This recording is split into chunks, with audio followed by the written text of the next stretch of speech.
Assalamualaikum warahmatullahi wabarakatuh. Saya Nurhandi Aziz Anwar dari Prodi Teknik Operasi Mesin Mahasiswa Aksi 2020. Di sini saya akan menjelaskan tentang pengetahuan bahan dari sistem penambangan. Jadi sistem pertambangan secara umum itu ada dua. Yang pertama adalah pertambangan terbuka atau above ground. Adalah penambangan yang segala kegiatan penambangannya dilakukan di atas permukaan bumi. Contohnya pertambangan batu bara ataupun pertambangan emas. Dan yang kedua adalah pertambangan tertutup atau underground. Yang berarti proses pengambilan suatu jenis barang tambang dengan cara membuat sumur atau terowongan ke dalam lapisan-lapisan bebatuan ataupun bumi. Contohnya adalah pengeboran minyak. Dan ini beberapa jenis tambang besi, ya. Yang pertama batu besi coklat, yang kedua batu besi merah, yang ketiga pasir besi magnet, yang keempat batu besi kalsit atau spat. Ada beberapa alat berat yang digunakan untuk dalam proses pertambangan. Beberapa di antaranya adalah eskavator, merupakan alat berat yang multifungsi dan banyak digunakan tidak hanya untuk konstruksi, tapi juga untuk kehutanan. Dalam usaha pertambangan, eskavator lebih berfungsi untuk mengangkat material berat seperti bebatuan maupun tanah yang berada di lapisan teratas. Alat berat ini tidak hanya digunakan untuk menggali, tetapi juga untuk memuat dan memindahkan barang. Di sini juga ada wheel loader. Wheel loader ini berfungsi untuk memindahkan material yang berada di area tambang ke dalam truk atau kendaraan lain yang sejenis seperti truk pemuat batu. Kelebihan dari wheel loader yaitu menggunakan ban sebagai penggerak sehingga memudahkan dalam mobilitas.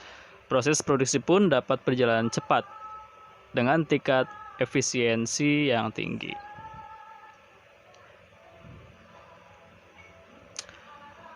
Di sini juga ada bulldozer. Jadi bulldozer ini keuntungannya adalah dapat digunakan untuk menggali, meratakan area, mendorong barang-barang berat, menarik beban berat, ataupun menimbun kembali tanah yang berlubang bekas galian.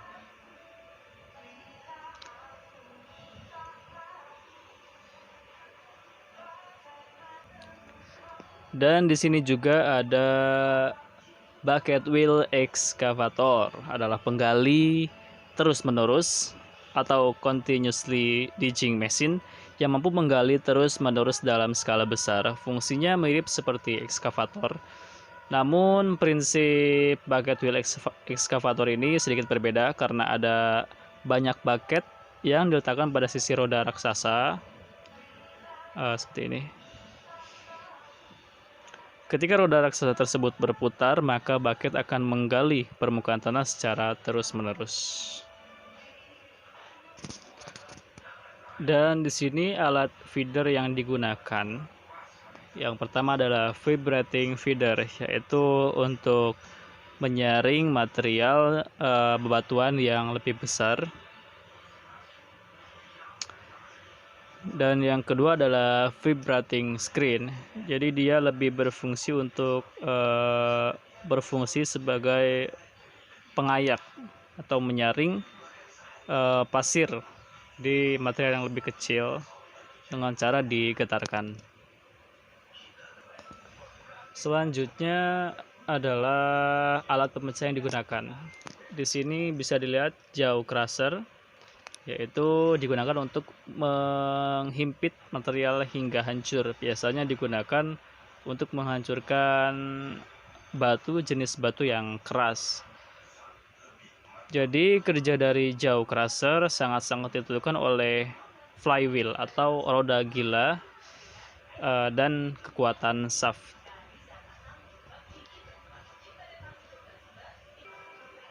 Dan di sebelah kanan ini ada cone crusher. Cone crusher ini digunakan untuk batu atau biji keras dan setengah keras, seperti batu yang digunakan untuk landasan pengaspalan, karena bisa memecahkan batu dengan ukuran yang kubikal atau kotak seragam.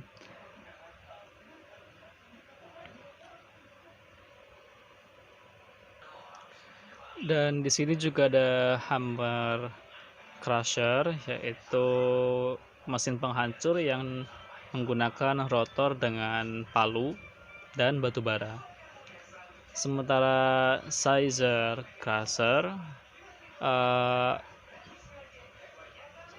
sama saja, ini adalah mesin penghancur dengan memutar roda-roda penghancur tersebut sehingga menjadi lebih halus.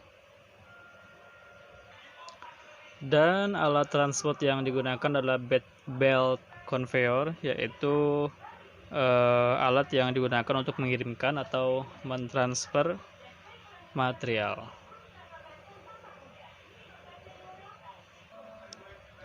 Untuk sistem penggilingan atau penghancuran, yaitu dengan flow sheet of horizontal mill grinding.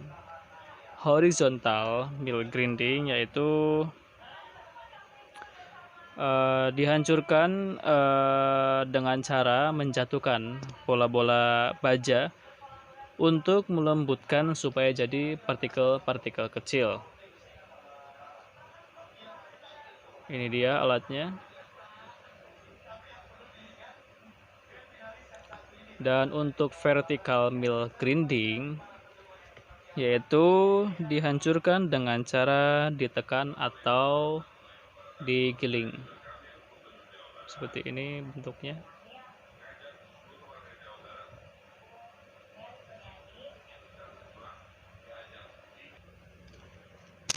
Dan yang terakhir, ini merupakan diagram flow chart peleburan baja. Jadi untuk proses peleburan baja ini dengan menggunakan bahan baku berupa besi kasar atau pig iron, atau berupa besi sponge atau sponge iron.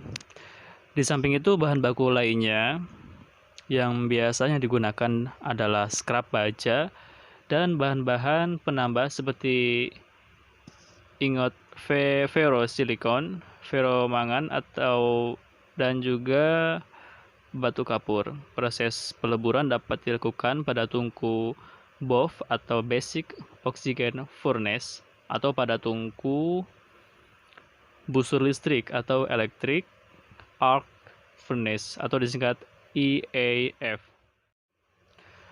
Tujuannya adalah mengurangi sebanyak mungkin bahan-bahan impuritas, mengatur kadar karbon agar sesuai dengan tingkat grade spesifikasi baja yang diinginkan, dan juga menambah elemen-elemen pemadu yang diinginkan. Untuk proses peleburan baja dengan cara Basic Oxygen Furnace, itu keunggulannya adalah proses pembuatan baja lainnya adalah dari segi waktu peleburan yang relatif singkat, yaitu hanya berkisar sekitar 60 menit untuk setiap proses peleburan. Sementara proses peleburan baja dengan EAF, dia menggunakan energi listrik. Bahan baku yang dilebur biasanya berupa besi sponge yang dicampur dengan scrap baja. Penggunaan besi sponge dimaksudkan untuk menghasilkan kualitas baja yang lebih baik. Demikian pembahasan dari saya mengenai alat-alat berat pada pertambangan dan juga alat crushing, juga alat pemecah, dan juga yang terakhir itu alat pelebur baja atau proses peleburan baja. Terima kasih, mohon maaf apabila banyak kesalahan. Assalamualaikum warahmatullahi wabarakatuh.